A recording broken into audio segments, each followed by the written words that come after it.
हमारा श्रीमान सचिव जी पायलट साहब आपको संबोधित करेंगे। श्रीमान सचिव पायलट। जिला कांग्रेस कमेटी के अध्यक्ष धैर्वा साहब, हमारे प्रदेश के उपाध्यक्ष चौधरी साहब, ब्लॉक अध्यक्षा जी, सरपंच साहब, हमारे पूर्व विधायक मोदी साहब, सब गांव के बुजुर्गों नौजवान, आप सबने स्वागत किया, उसके लिए बहुत बहुत धन्यवाद। और आपकी पंचायत में कई बार आने का मौका मिला, दोबारा आप लोगों से मिलने के लिए, पंचायत में गांव में कामों के विकास की गति देखने के लिए, आपके आवेदन देने के लिए और जो भी क्षेत्र की दिक्कत समस्याएं हैं उनको सुनने के लिए आज आपने दौरा रखा था। मैं आपका धन्यवाद देता हूँ। आपने हमेशा की तरह सब लोगों ने मिलकर अच्छा माहौल गाँव पंचायत में बना रखा है। आप सब देख रहे हो, 1 साल हो गया सरकार को बने। जैसा रामविलास जी ने कहा कि सरकार का जो पहला साल होता है वो हमेशा जनता को इस बात की कोशिश जनता करती है कि हमारी जो उम्मीदें हैं जिसके कारण हमने सरकार बनाई है, किन उम्मीदों पर हम लोग खरा उतर पाए कि नहीं उतर पाए। और 12 महीने आज हो गए, ठीक है, बीच में लोकसभा के चुनाव आए, उपचुनाव आए, लेकिन बहुमत की सरकार बनने के बाद इन 12 महीनों में जिन मुद्दों को उठाकर भाजपा ने सरकार बनाई थी वो रोजगार के थे, नौजवानों के थे, किसान के थे और कानून व्यवस्था के। इन सभी मुद्दों पर पिछले 12 महीने मैंने देख रहा हूँ, आप भी देख रहे हो, प्रदेश सरकार का जो रवैया रहा है, आए दिन प्रदेश में कोई न कोई घटना होती है।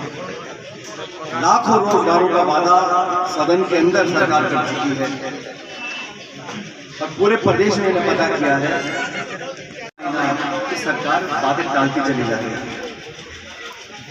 और मुझे आश्चर्य है कि केंद्र की सरकार, अब प्रधानमंत्री जी आ रहे हैं अगले 10-5 दिनों में, और ERCP का बाकी परियोजनाओं का जो मैंने देखा अखबारों में, उसको शुरुआत करना चाहते हैं। आज तक राजस्थान की जनता को ये नहीं पता कि जो समझौता किया है मध्य प्रदेश के साथ, उसमें कितना पानी हमारे हक का हमको मिल रहा है और कितना पानी हमने उनके लिए छोड़ दिया। आज तक किसी को नहीं पता। जो हस्ताक्षर किए सरकार ने वो कस्टोडियन है हमारे प्रदेश की जो जनता है, उसका सरकार की जिम्मेदारी होती है पारदर्शी तरीके से काम करें।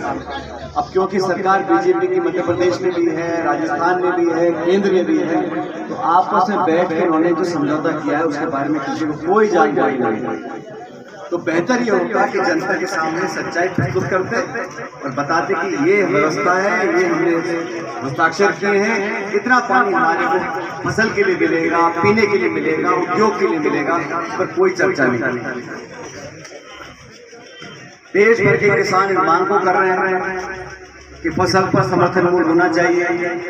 आज भी दिल्ली में लगातार हजारों लाखों किसान आंदोलन कर रहे हैं, उसका सरकार के पास कोई समाधान नहीं है। एक चीज सरकार आराम से होने देती है,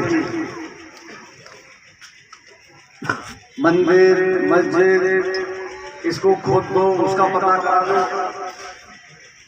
ये कौन वो ताकतें हैं जो देश में स्थापित कानून है? 1991 कानून बन गया था और एक कांग्रेस का नहीं था, पूरे सदन ने, देश की संसद ने ये कानून पारित किया था कि 15 अगस्त 1947 में जो जहां पर जिसका है वो वैसे रहे। इसको खोदो वो निकलेगा, उसको खोदो वो निकलेगा। यहाँ टावर ढोल रहे को नौकरी मिल रही है बच्चों को और इनको खुदाई की लगी। उसका होना हमारा कुछ नहीं, लेकिन सुर्खियां आएंगी, अखबार में छपेगा, टीवी में देखेगा, लोग उसकी बात करेंगे। और मूंगफली और मूंग की खरीद में उसको चिंता नहीं की। किसान के साथ अन्याय हो रहा है। आज भी देश में किसान आत्महत्या कर रहे हैं। हमारी मां का कहना सुरक्षित है। कितना भयानक हत्याकांड जोधपुर में हुआ, इन पर ध्यान सरकार का नहीं है। कुछ ताकतें हैं इस देश में जो चाहती हैं कि धीमी आंच पर ये मामले सुलझते रहे।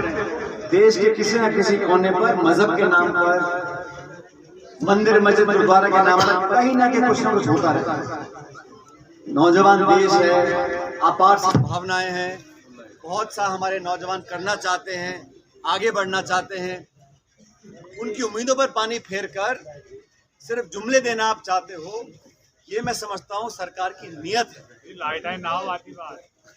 अभी साल पूरा हुआ है, अभी तो थोड़ा बहुत बोल लिया मैं, देखो 4 साल में क्या होगा। सरकार में कोई कहीं खींच रहा है, कोई कहीं खींच रहा है। आरोप लगता है कि सरकार को अफसर चला रहे हैं, मंत्री विधायक छाती पीट रहे हैं, उनकी कोई सुनता नहीं है। और आम जनता को जो लाभ देना चाहिए सरकार को, 1 साल में सरकार काम पूरा नहीं कर पाई, क्योंकि सबसे आसान होता है चुनाव जीतने के तुरंत बाद 1 साल तक आप निर्णय लो। मैं समर्थन करने को तैयार हूँ।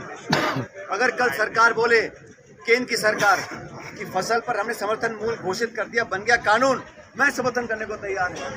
वो नहीं करेंगे। वो तो वही मैंने कहा शुरू में आपको, संभल में इसको खोद दो, अजमेर में इसको देख लो। इन बातों से लोगों का ध्यान भटकाने का काम होता है सिर्फ, और निर्दोष लोगों की जान जा रही है। तो पूरे देश में चिंता का माहौल है। सरकारें आती चली जाती, लेकिन अगर माहौल खराब होता है, आपस में तनाव पैदा होता है, खिंचाव पैदा होता है, तो ना तो विकास का कोई लाभ है, ना प्रगति का कोई लाभ है। मैं तो उम्मीद करता हूं कि सद्बुद्धि इनको मिलेगी। शासन के लिए 4 साल बचे हैं, अपनी कलम का इस्तेमाल करो, लोगों की मदद करो, राहत मिले, रोजगार मिले, आवंटित नौकरियां आगे बढ़े। अब ऐसा है कि भर्ती का पता ही नहीं पड़ रहा कि वो कैंसिल होगी कि नहीं होगी, बच्चे ओवरेज होते चले जा रहे हैं। इसलिए मुझे लगता है कि सरकार को हमें